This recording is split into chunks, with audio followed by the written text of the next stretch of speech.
Un barco una vez quiso navegar y su nombre era la tetera del mar. El viento sopló y su proa hundió. Remad, muchachos, por Dios. Pronto el ballenero vendrá y azúcar, té y ron traerá. Cuando cese nuestro cantar será hora de zarpar. Tras una quincena en alta mar con una ballena se fue a topar. El capitán se hizo jurar que caza le iba a dar. Pronto el ballenero vendrá y azúcar, té y ron traerá. Cuando cese nuestro cantar será hora de zarpar. Antes de golpear el mar, la ballena emergió y la pudo atrapar. Luchó con sus manos y un arpón, pero la ballena huyó. Pronto el ballenero vendrá y azúcar, té y ron traerá. Cuando cese nuestro cantar será hora de zarpar. La lucha sigue entre los dos, aunque el capitán no es fanfarrón. Su credo es tener valor y a ella se aferró. Pronto el ballenero vendrá y azúcar y té y ron traerá. Cuando cese nuestro cantar será hora de zarpar. 40 días pasan ya y la justa no hace más que aumentar. 9 barcos en el más allá y ella no parará. Pronto el ballenero vendrá y azúcar y té y ron traerá. Cuando cese nuestro cantar será hora de zarpar. Dicen las malas lenguas que la batalla todavía sigue en pie y el ballenero clamará coraje al capitán. Pronto el ballenero vendrá y azúcar y té y ron traerá. Cuando cese nuestro cantar será hora de zarpar. Pronto el ballenero vendrá y azúcar y té y ron traerá. Cuando cese nuestro cantar será hora de zarpar.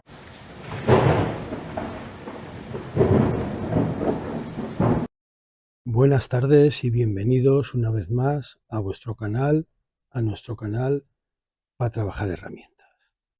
Con el cuchillo del día de hoy, con el cuchillo de la escuela Cans Camp de Quique Morejón, vamos a contar una historia fuera de lo normal y de nuestro ámbito normal de actividades.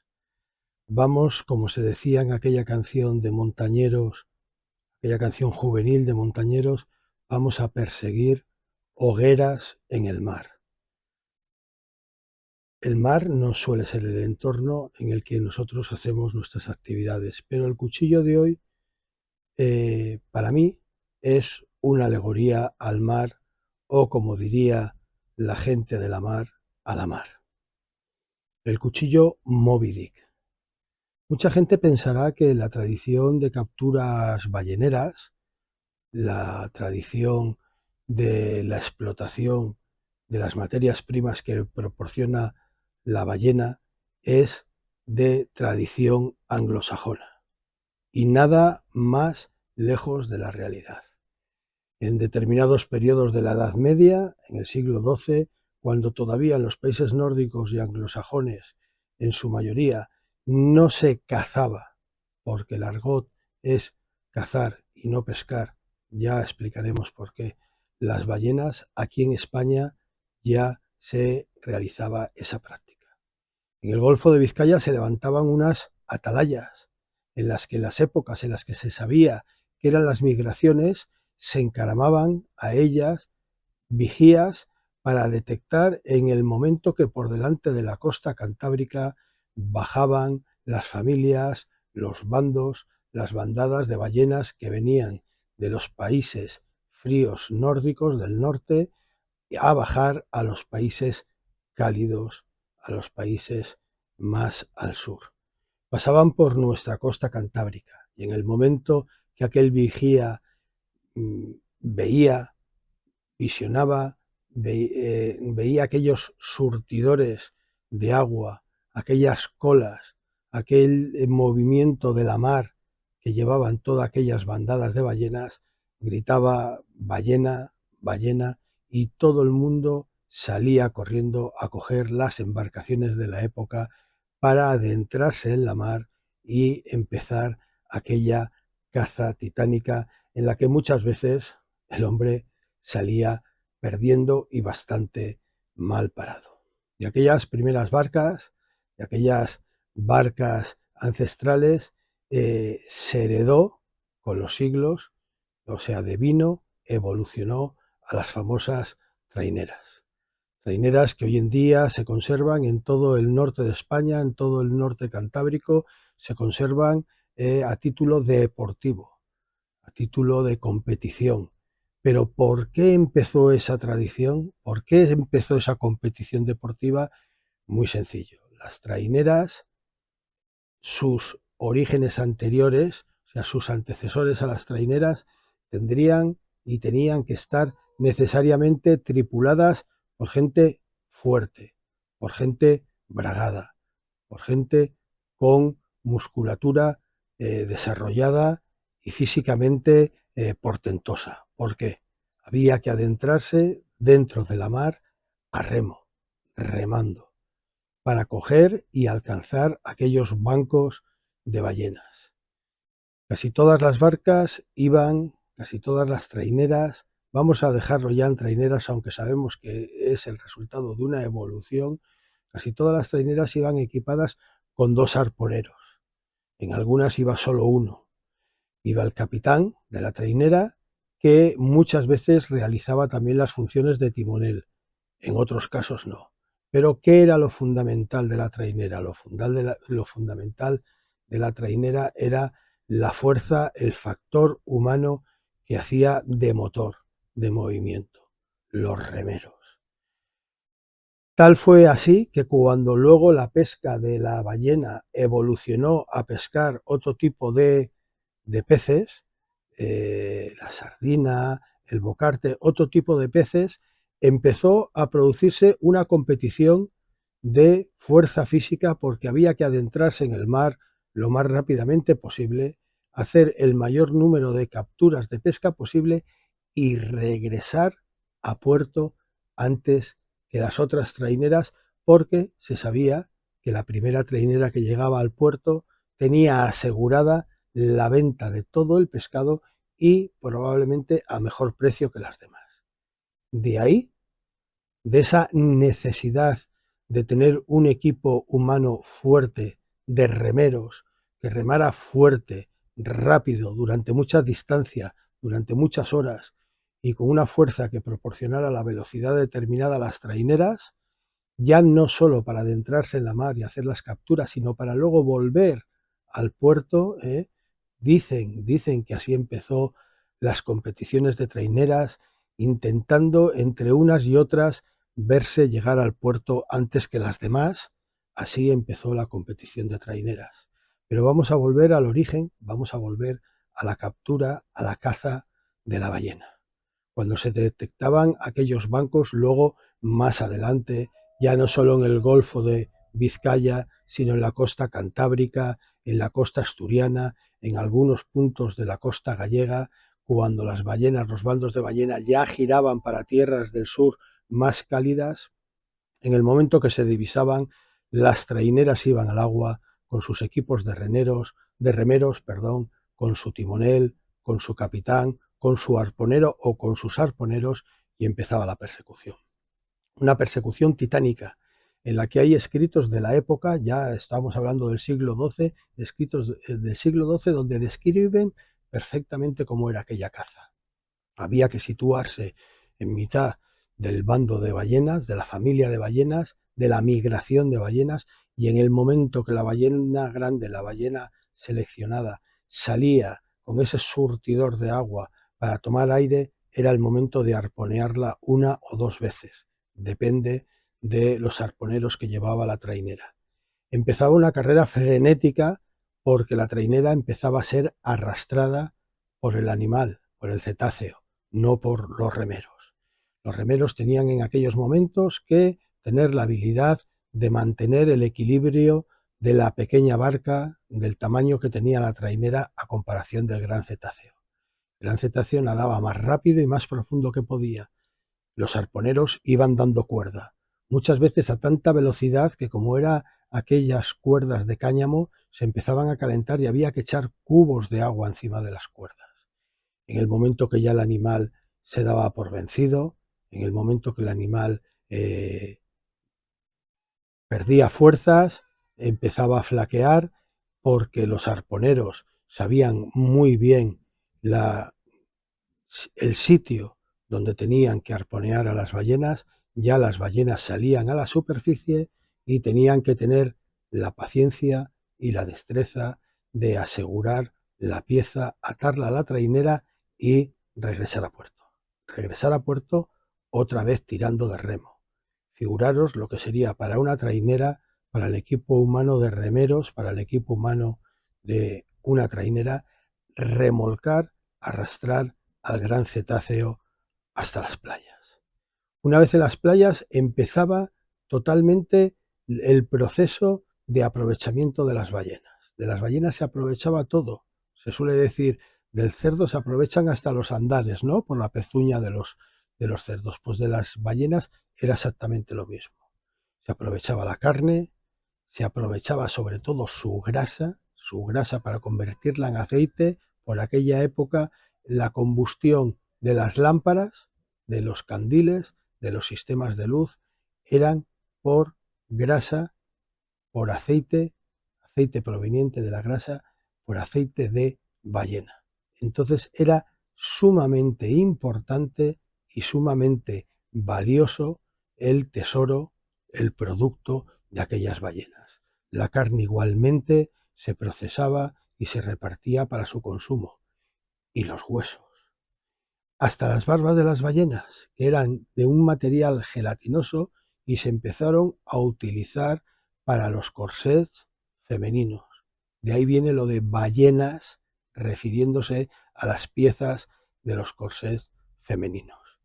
Y tal y como vemos el cuchillo de hoy y vamos a explicar, tenemos que hacer un alto. La importancia, sobre todo, fundamentalmente, era la grasa para convertirla en aceite y la carne, pero los huesos se tallaban hábilmente para hacer todo tipo de herramientas, digamos, entenderme, no de marfil, pero de una especie de material de hueso de ballena, se tallaban todo tipo de herramientas. Hasta el punto de que cuando ya fue evolucionando el tema y sobre todo ya más finalizado el siglo XIX o por el siglo XIX y a principios del XX, los marineros, como luego explicaremos, tenían un gran ingreso económico, convirtiéndose en fantásticos y estupendos tallistas de hueso de ballena, para que ya en aquellos barcos balleneros, ya en aquellas embarcaciones grandes, a los costados de las cuales se ataban las traineras y cuando se detectaba mar adentro, los bancos de ballenas, se bajaban las traineras y empezaba la misma situación que en el mar Cantábrico se iniciaba desde tierra, ¿vale? En sus ratos de asueto, en sus ratos libres, en las horas quizás robándole horas al sueño, tallaban aquellos huesos de ballena hábilmente para hacer colgantes, para hacer pipas, para hacer brazaletes, para hacer todo tipo de arte marinero, que luego, cuando llegaban a tierra firme, era muy apreciado y se vendía. Muchas veces hay gente que se equivoca, y dice de una forma errónea que son pipas, que son brazaletes, que son colgantes, que son estatuillas de espuma de mar. No, la espuma de mar es otro material que también se tallaba y con el que también se fabricaban este tipo de cosas. Este error viene porque por la costa cantábrica la gente antigua ya se ha perdido. En la época en la que con traineras se seguía a las ballenas, se le llamaba a ese material espuma blanca, ¿de acuerdo? Es un término que ya se ha perdido. Se utilizaba tanto el término hueso de ballena, colmillo de ballena, como espuma blanca. Hasta nuestros días han llegado muchas tallas y sobre todo están muy valoradas las de los países nórdicos, en las que las tribus que vivían en ellos ya desde tiempos ancestrales hacían esas tallas. Tal era la importancia de la caza de la ballena en España, en la península ibérica, que cada vez que se pescaba una ballena, a la corona se le hacía una donación de una franja de carne y piel que iba desde la cabeza hasta la cola. Hubo reyes que hasta dictaminaron que a la Orden de Santiago había que entregarle un porcentaje de la captura de la ballena. Fijaros la economía, reiteramos, sobre todo por la carne y por el aceite, que se movía alrededor de las ballenas. Cuando una vez que ya llegáramos a la América española, que se descubriera América, no paró ahí la industria ballenera española. Y los balleneros, en este caso sobre todo los vascos, que vieron una oportunidad de hacer negocio y buen negocio, se trasladaron hasta Terranova. Y sí, las primeras industrias balleneras se establecieron en Terranova, eran casi todas o prácticamente todas vascas y cántabras. Cuando empieza la influencia de los países nórdicos y de los países anglosajones sobre Terranova y sobre esa zona, geopolíticamente hablando, se firma un acuerdo en el cual se reconocía por determinados países el derecho por parte de las compañías balleneras españolas a seguir explotando la caza de la ballena porque eran los primeros que habían llegado. Acuerdo que tardó muy poco en no cumplirse porque empezaron a competir estos países entre ellos para conseguir la caza del cetáceo, para conseguir su material, y los españoles, que no estaban por la labor de este tipo de cosas, abandonaron ante la competencia, ante lo que se volvía una lucha titánica entre nacionalidades y compañías balleneras para conseguir el producto. Los españoles se trasladan, dejan Terranova y, como eran marineros avezados, se trasladan más al norte. Y ahí se produce un hecho muy importante para nuestra afición a los cuchillos. ¿Qué se produce? Los balleneros españoles, vascos, cántabros, asturianos, algunos gallegos, contactan con las tribus esquimales, etcétera, y introducen por primera vez en la península ibérica la piel de foca. La piel de foca que la conseguían, y por eso digo lo importante para nuestra afición, cambiándoles a estas tribus nórdicas, cambiándoles cuchillos, filos y hachas por la piel de las focas. Con el tiempo desaparecería esta actividad ballenera por parte de los países, iba a decir de los países españoles, por parte de España y sus provincias del norte de Cantabria, del mar Cantábrico, de Torpestás, José Luis, y se pasaría a pescar otros peces, a realizar otra pesca de calibre y tamaño menor, el bocarte, las sardinas, etcétera. Y de aquellas trainas, de aquellas redes que se utilizaban para la captura de pesca, devino el nombre de traineras. Era exactamente la misma situación. Se necesitaba brazos fuertes para adentrarse rápidamente en la mar, hacer la captura de peces más grande posible y regresar los primeros a puerto. Aquellas regiones del norte de España, aquellas regiones que daban al mar Cantábrico, antes me he hecho ahí una especie de lío para describir estos sitios, porque a lo largo del tiempo han ido evolucionando de nombre, por supuesto, para aquellas provincias, regiones del mar Cantábrico que se dedicaba a este tipo de pesca, con el tiempo se transformó en el deporte, en la competición de traineras, siendo muy conocida la competencia que había, por ejemplo, entre las traineras de Castrordiales y las de algunas poblaciones del País Vasco. Todo evoluciona, todo cambia y lo que fue un modo de vida, un medio de vida, se convirtió en un deporte que ha llegado hasta nuestros días. Pero lo que más nos ocupa en estos momentos, lo que más nos interesa es la talla del hueso de la ballena y de los colmillos de algunos cetáceos.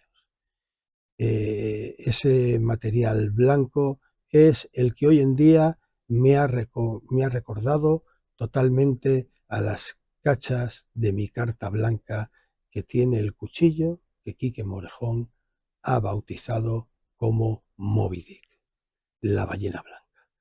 Por eso os he contado esta historia que a lo mejor muchos conocéis, otros las desconocéis, como que los españoles ya desde la Edad Media, desde determinados periodos de la Edad Media, sus provincias, regiones, poblaciones que daban al Cantábrico fueron pioneros en la caza y la captura de la ballena.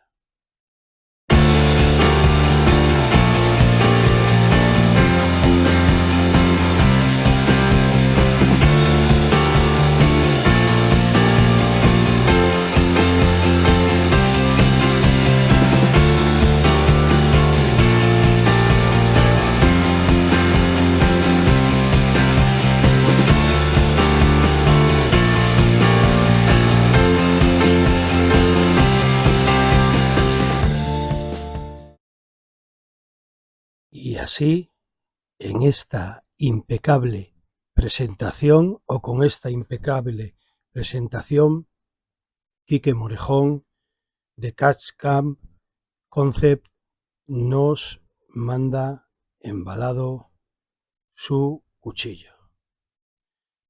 Yo, de los dos modelos que ha sacado como modelos representativos de su escuela, he elegido uno en concreto que para mí es el que más me gustaba, el que más me satisfacía, ¿no?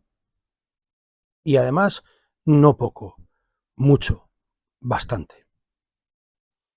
Vamos a abrir el embalaje, vamos a ver cómo viene presentado, y lo que suele pasar en estas cosas, pues tenemos la caja colocada al revés. Mirar, cuidado hasta el mínimo detalle, mimado hasta el mínimo detalle. Esto muchas veces parece que no, pero marca bastantes diferencias. Encontramos una tarjeta de la escuela de Quique Morejón, Camp Concepto, Canchal, Campamento Concepto, no es tan complicado, centro de Bushcraft, Finca Los Canchales, Pedroso de Acín, Cáceres, y un número de teléfono. Damos la vuelta a la tarjeta y hay una representación, una imagen topográfica, ¿vale? Un trozo de planimetría que marca exactamente la latitud, la situación de las coordenadas de la finca de Los Canchales, donde está Canch Camp. Un detalle muy bonito. Dentro hay un verso que dice: vengo del bosque y allí es donde quiero volver a estar. Llévame contigo. Por supuesto que es otro detalle muy, muy bonito, porque dentro de la belleza que tiene la caja, con su lacre, con su cinta, con su detalle de las dos gotas de lacre goteando, pues ya vamos viendo que hay una tarjeta de presentación, hay un símbolo o una simbología de lo que es la cartografía, vemos también que hay una parte, por decirlo de alguna manera, literaria, y luego vemos aquí una hoja, de acuerdo, que pone prueba de corte, y es que Quique Morejón ha repasado los cuchillos uno a uno, en sus propias manos. En fin, otro gran detalle. Sorprende mucho. Vamos a retirar un poco la caja, sin perder de vista el escudo de la escuela, sorprende mucho la presentación. Ya de entrada estoy viendo hojas de dehesa, de bosque, ¿de acuerdo? Veo una tela de aspillera, la antigua tela de saco de toda la vida, lleva hojas de carrasca, creo reconocer también hojas de roble. Vamos a quitar un poco, vamos a apartar el cuchillo aquí a un lado porque quiero ver con detenimiento el interior de la caja.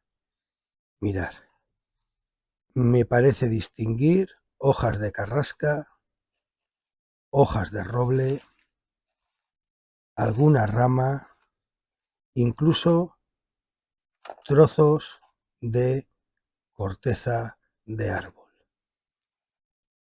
No cabe la menor duda que es una representación de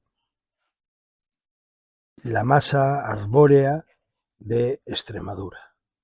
Un detalle precioso, o sea, el cuchillo está metido sobre un lecho de hojarasca, de la típica de las dehesas o de los bosques extremeños. Una vez visto esto, vamos, para hacer espacio, a depositar dentro la prueba de corte, vamos a depositar dentro las tarjetas, vamos a tapar la caja y vamos a dejarla aquí en este plano, siempre sin perder de vista el escudo de la escuela. De entrada lleva una rabiza de cuero y el nudo que lleva es un rizo con los que normalmente es un nudo que lo que más lo he utilizado yo siempre ha sido para los arneses pélvicos de fortuna que nos hacíamos antiguamente con cordinos antes de que tuviéramos poder económico para comprarnos los arneses. Deshacemos la cinta de cuero después de haber deshecho el rizo, la cinta de cuero y efectivamente, mirad, aquí hay una rama, ahora la guardaré en la caja, efectivamente es una tela de aspillera, una tela de saco, ¿os acordáis de las antiguas telas de los sacos de patata, de los sacos aquellos de nitrato de Chile, de aquellos tradicionales sacos? Abrimos la tela, la dejamos y vemos que encima lleva además otro paquete. Siento si de vez en cuando me estoy saliendo un poco de tiro, pero de tiro de cámara me refiero, pero es que quiero que veáis de cerca los detalles porque la verdad es que es una presentación impecable. O sea, en cuanto a marketing, imagen y presentación, impecable. Y bueno, vamos a ver, si hacen apuestas, hacéis una porra, ¿cuál de los dos modelos creéis que he elegido? Bueno, pues aquí más que mi vena montuna, en estos cuchillos de Quique ha prevalecido mi 50% de ADN gallego.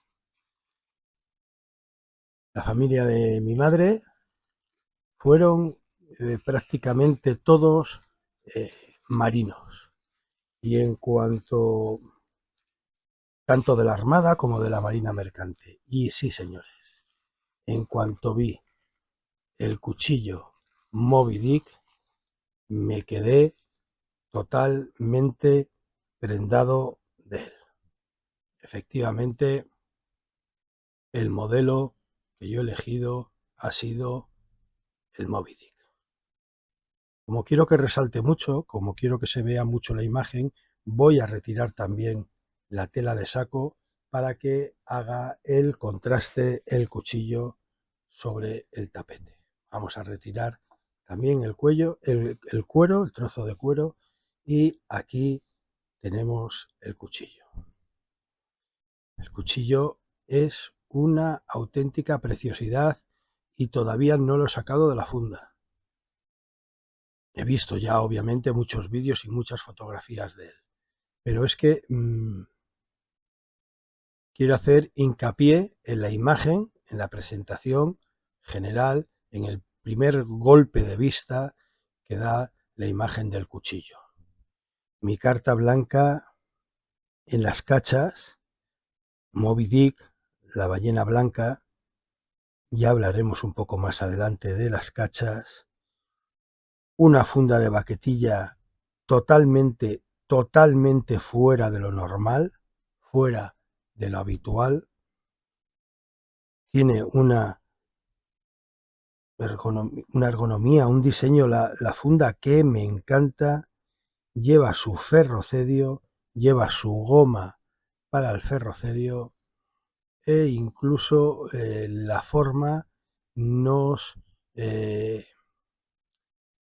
alegóricamente podría ser la aleta perfectamente, la funda alegóricamente podría ser la aleta de un delfín, de un tiburón, en fin, todo ello, todo el cuchillo respira ese nombre que Quique le ha dado de cuchillo Moby Dick.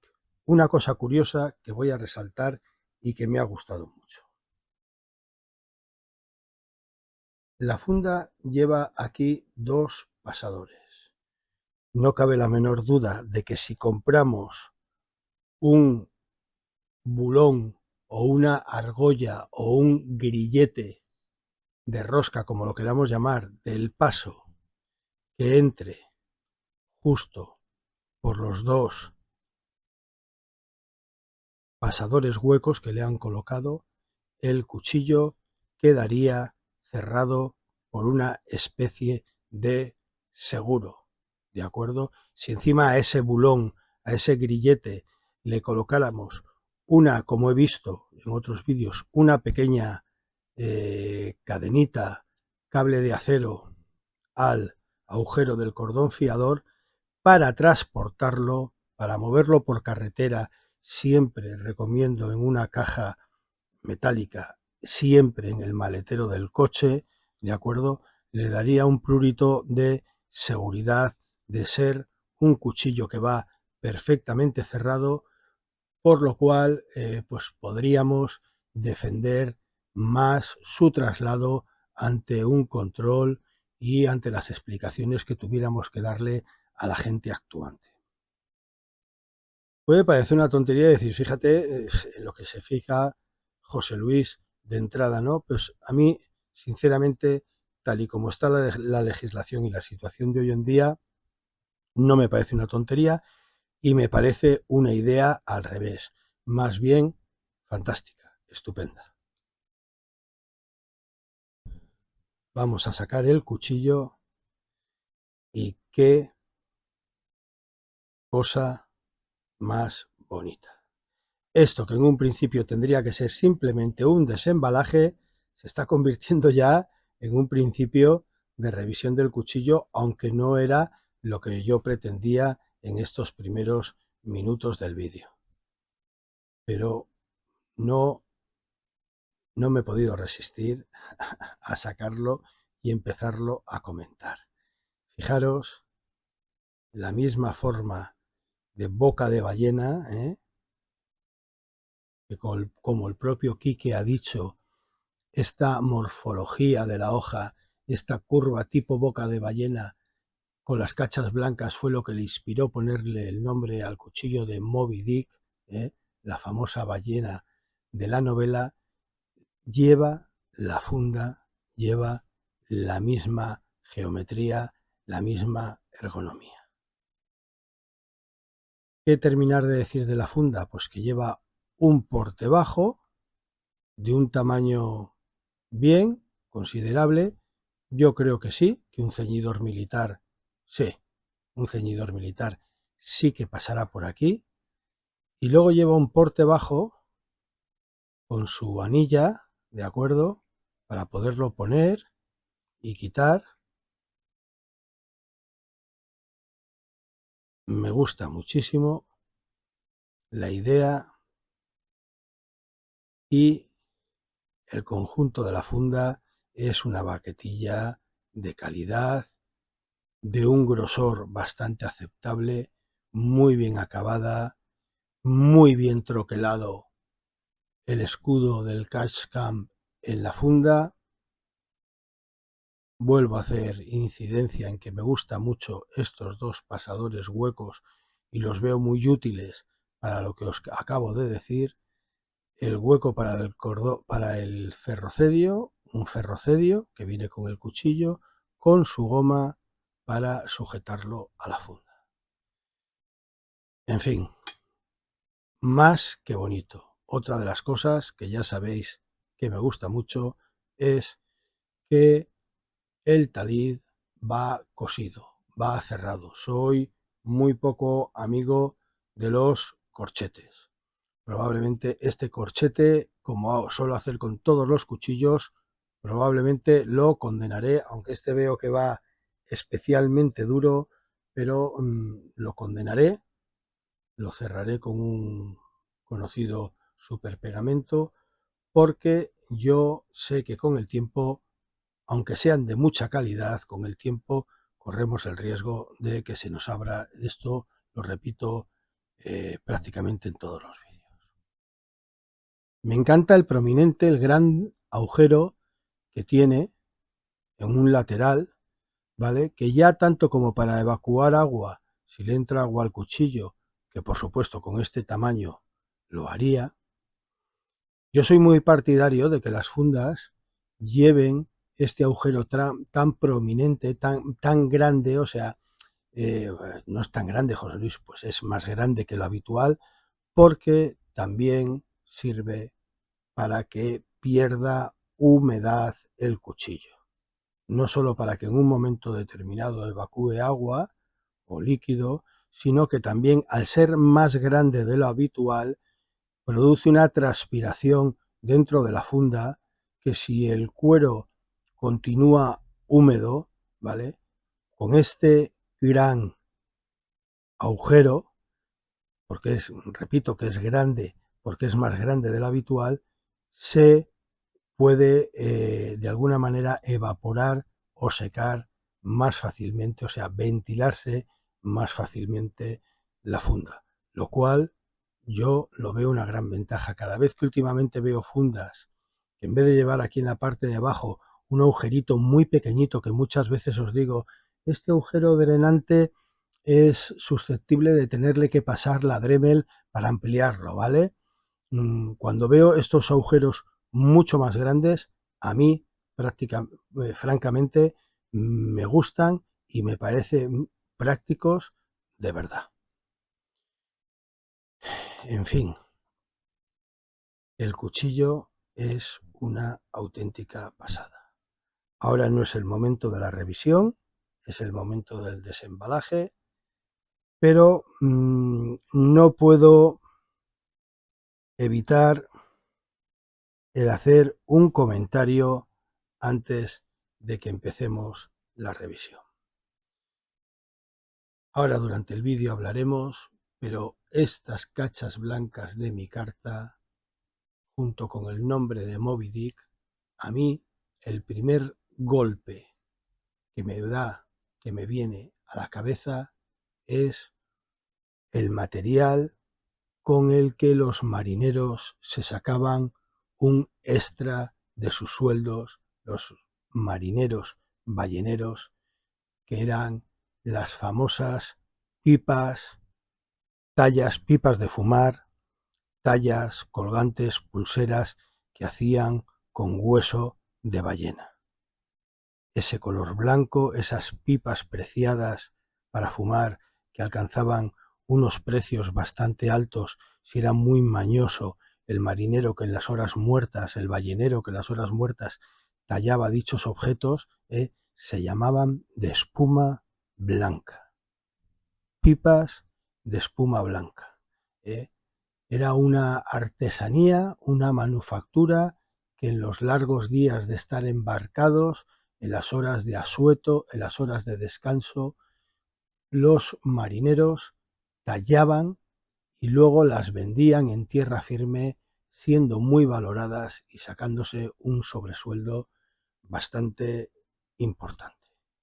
En cuanto vi la morfología del cuchillo, el nombre de Moby Dick y las cachas en blanco, enseguida pensé, qué bonito, porque las cachas en blanco, aunque sea una alegoría, un guiño a Moby Dick, a la ballena blanca, también pueden representar esa práctica artística que hacían los marineros y los balleneros en su tiempo libre. Las tallas en espuma blanca, en espuma de mar.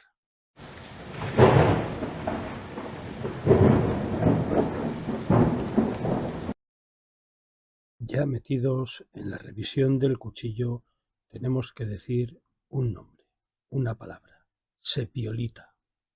Sepiolita es el mineral del que realmente se fabrican las tallas, las pulseras, las pipas de fumar de espuma de mar. No confundir espuma blanca, diente de ballena con espuma de mar.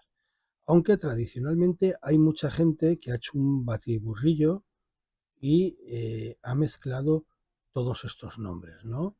Una cosa es la espuma de mar, otra cosa es la espuma blanca o hueso de ballena o colmillo de cetáceo, ¿vale?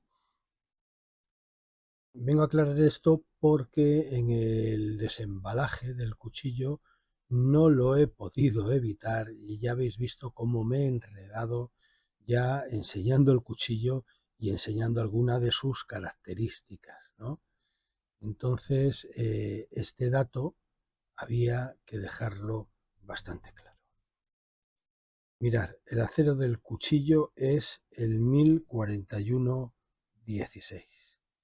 Lleva troquelado, grabado, el escudo de la escuela Cascam de Quique Morejón y el nombre Moby Dick, el nombre de la famosa novela llevada al cine de la caza de la ballena blanca, Moby Dick, la ballena blanca. Si le damos la vuelta al cuchillo, vemos que claramente está el logo de JV, que es la fábrica en sí. Ha fabricado el cuchillo, el lobo aullando a la luna y que pone B.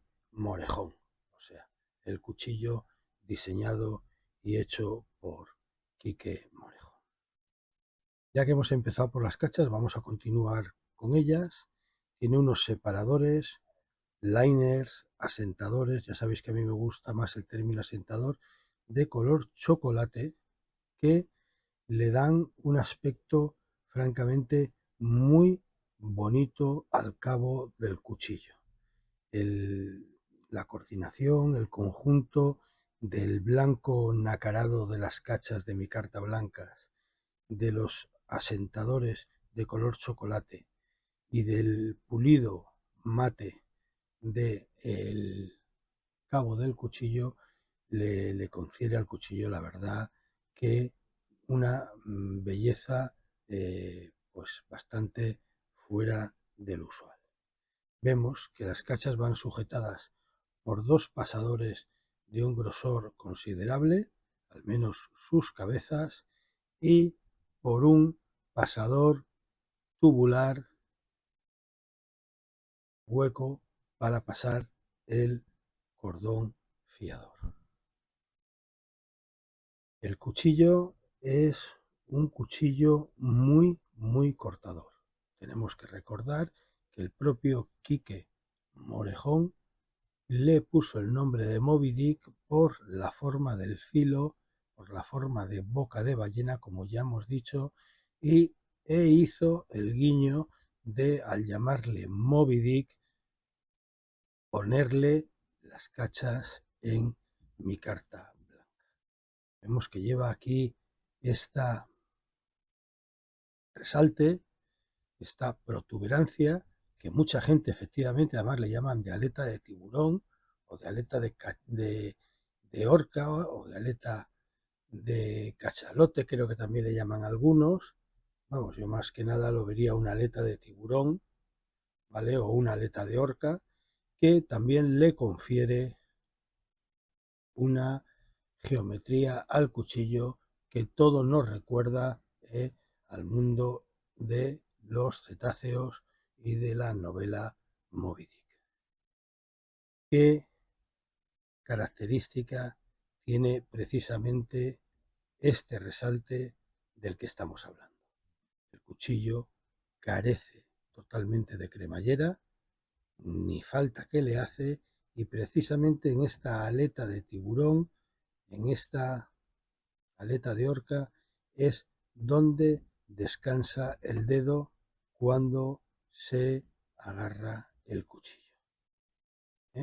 Es ese sitio donde apoyar, esa dactilera donde apoyar el dedo cuando vamos a hacer fuerza trabajando con el cuchillo.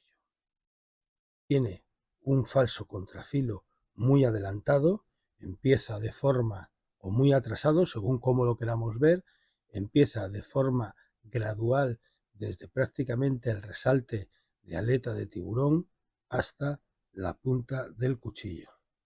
Y aunque no de una manera muy tajante, ¿vale?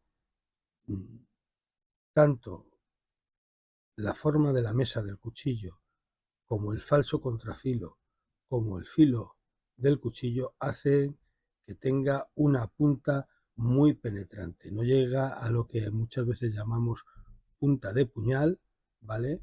Pero le confiere una punta muy, muy penetrante y no demasiado débil. Porque aunque el falso contrafilo puede hacer parecer que se ha estrechado mucho hasta la punta, si luego lo giramos, vemos que este nervio que parte de la mesa hacia adelante va biselado a ambos lados y le da más penetrabilidad, si cabe, y le da fuerza a la punta del cuchillo.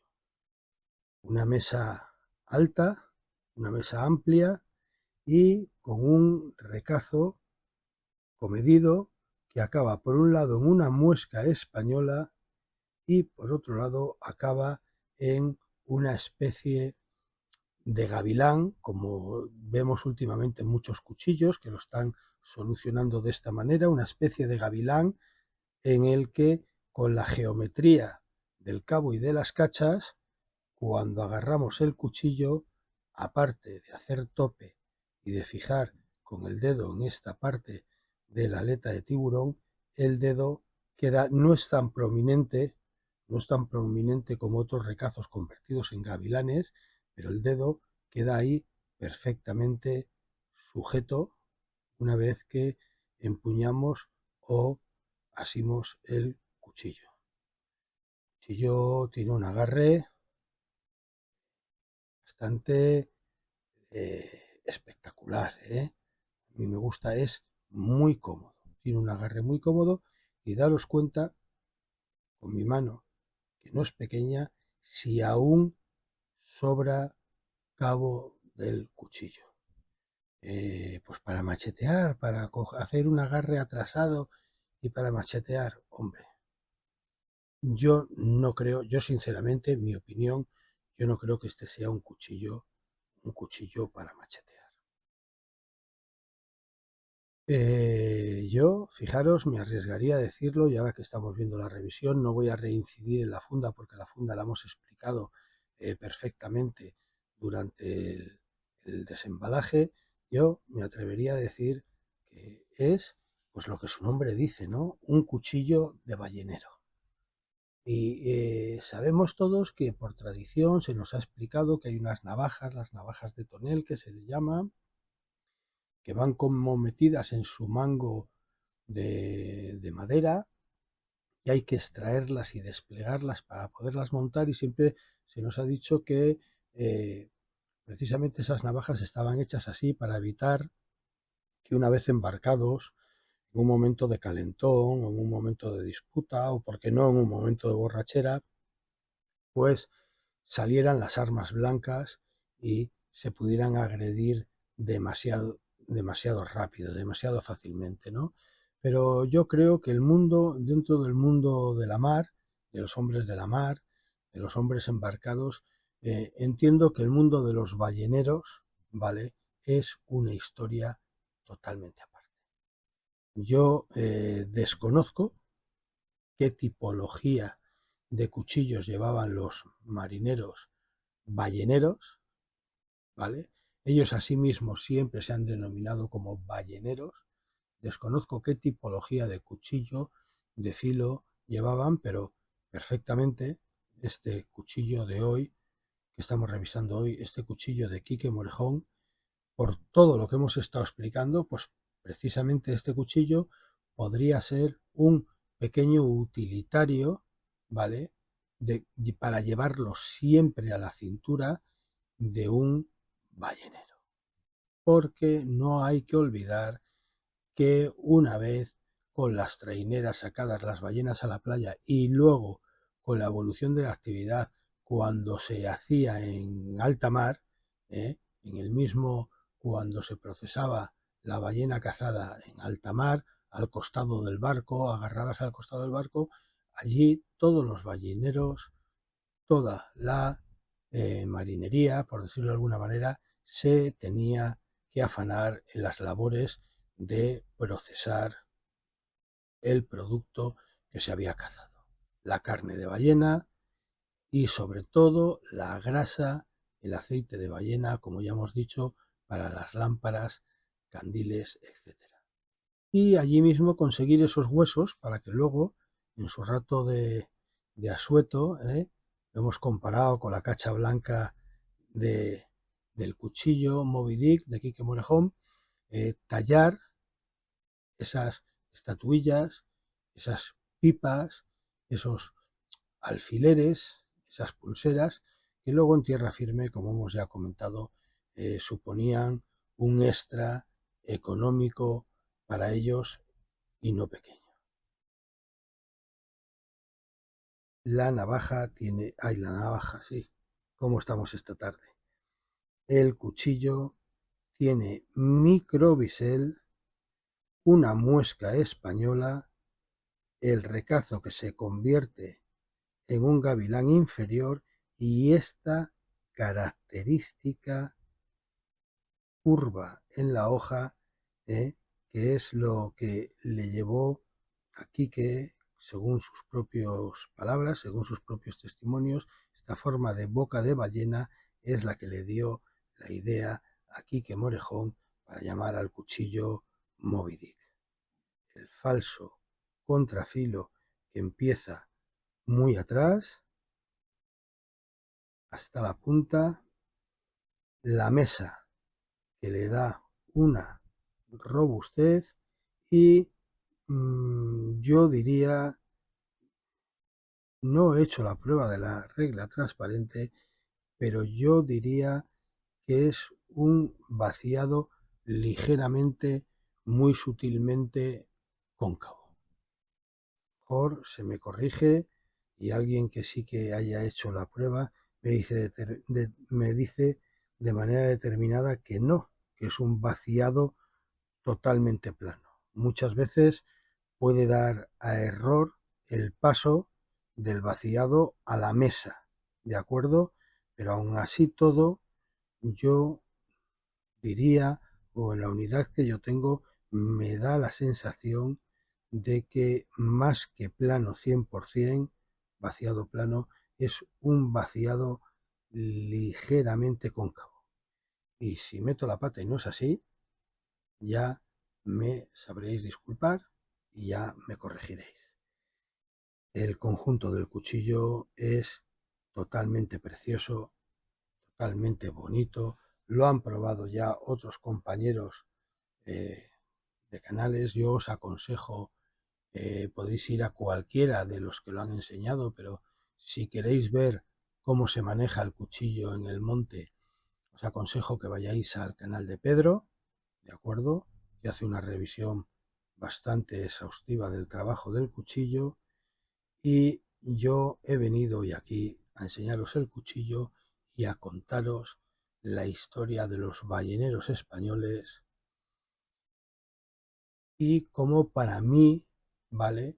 El nombre del cuchillo, el color de las cachas, la geometría, la forma de la hoja, es una alegoría a lo que muy bien podría haber sido el cuchillo personal, el cuchillo portable a diario, por decirlo de alguna manera, del ballenero.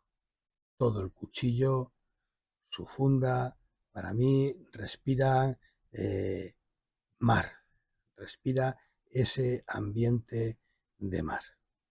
Precisamente por eso fue el tipo de modelo que yo elegí y que yo adquirí. Y a continuación, pues vamos a hacer la revisión de las especificaciones del cuchillo.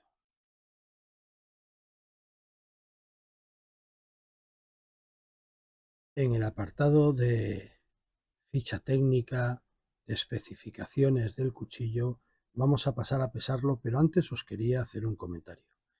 Me vais a tener que disculpar, y yo soy de decir las cosas, sabéis que soy de decir las cosas, porque tengo un importante constipado encima que creo que va a desembocar claramente en una gripe.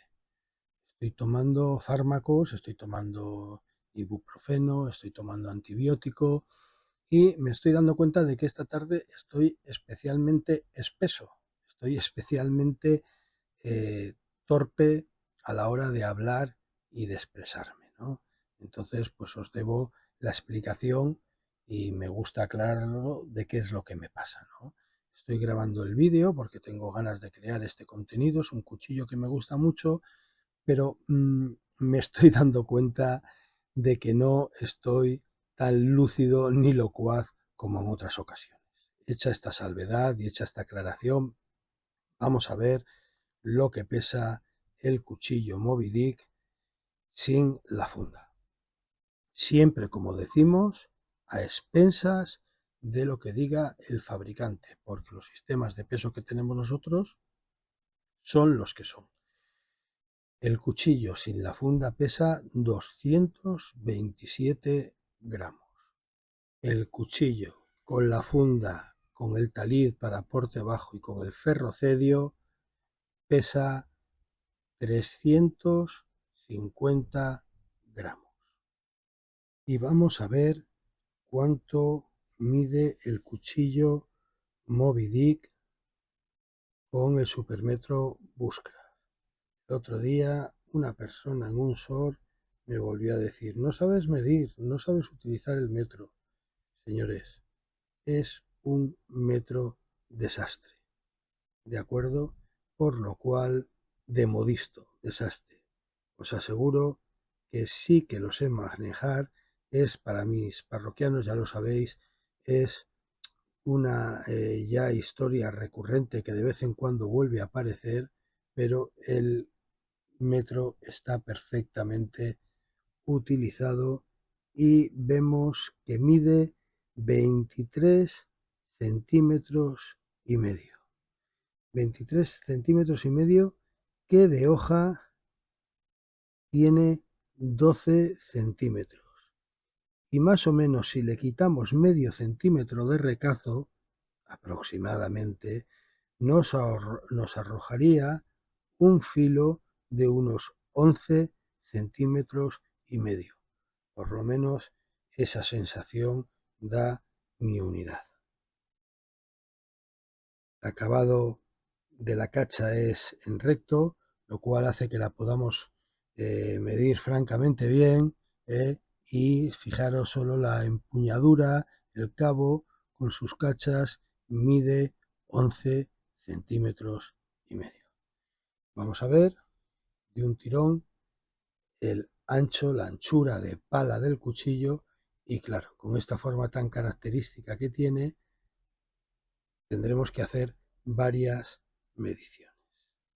A la parte más sobresaliente, a la dactilera, a la aleta, por decirlo de alguna manera, le da una anchura de 3 centímetros, a lo mejor 3 centímetros con 1, 3 centímetros con 2, 3 centímetros.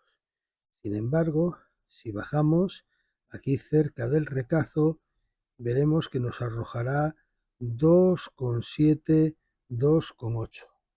Y ya si nos subimos a la parte de arriba del filo, pues a medida que el falso contrafilo va cayendo en plano, pues vemos que va reduciendo progresivamente la anchura de pala del cuchillo. Y vamos a ver con el calibre o pie de rey el grosor de la hoja del cuchillo antes de que empiece a caer en su falso contrafilo. Pues mirar, no sé si lo podéis ver, pero el ancho de hoja, según mi calibre o pie de rey, supera largamente los 4,5 milímetros, pero no llega a 5 milímetros de grosor de hoja. Yo diría que se queda en unos 4,5 milímetros. Y el grosor, que hace tiempo que no hacemos esta medición, del cabo del cuchillo con sus cachas nos arroja 2 centímetros con 2 milímetros, 2 centímetros con 2 aquí en su parte más ancha. Vemos que están trabajadas ligeramente. En mi unidad da la sensación de que en este lado un poquito más trabajada, no tiene la misma geometría que este lado, pero claro, perdón que estaba fuera de cámara. En mi unidad da la sensación, lo que os está diciendo, de que este lado no tiene exactamente el mismo grosor que el otro lado, pero tenemos que entender, siempre lo decimos, que esta cuchillería se termina siempre a mano. Las cachas se pulen a mano. Y estas cosas pues que son mínimas o que a lo mejor ni se ha producido realmente y es un efecto óptico, pero si realmente lo es mínimamente, pues son cosas normales de una manufactura a mano. Especificaciones, últimas conclusiones finales del cuchillo. Hoy no voy a prolongar demasiado las conclusiones finales del cuchillo porque, como ya os he indicado, estoy a mitad de este proceso gripal y ya no quisiera yo de alguna manera estropear el vídeo. Lo único que os quiero decir en mis conclusiones finales es que creo que lo original de este cuchillo, aparte, al margen de ser una gran y solvente herramienta y muy cortador, lo novedoso de este cuchillo es que quizás por primera vez tenemos un cuchillo polivalente que, aparte de para nuestras actividades de monte y de campo, tiene un espíritu, tiene un alma que lo puede convertir perfectamente en un cuchillo de marinero, un cuchillo de ballenero. Todo el cuchillo respira, como ya hemos dicho, por los 4 costados, aquella antigua leyenda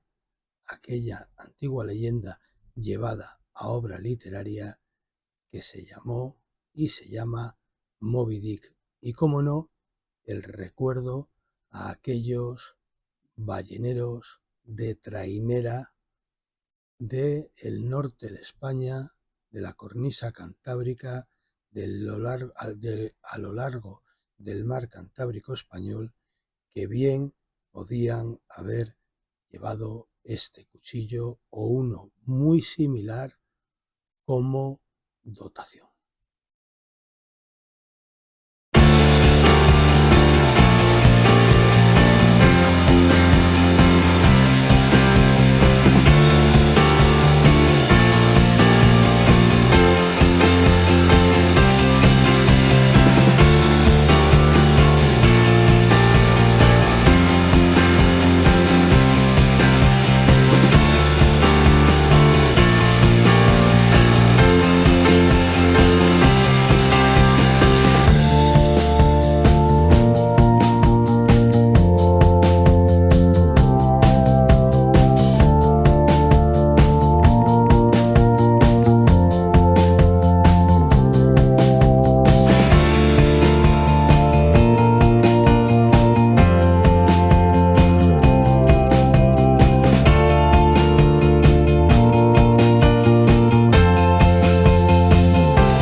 quiso navegar, su nombre era la tetera del mar. El viento sopló y su proa hundió, remar, chicos, a remar.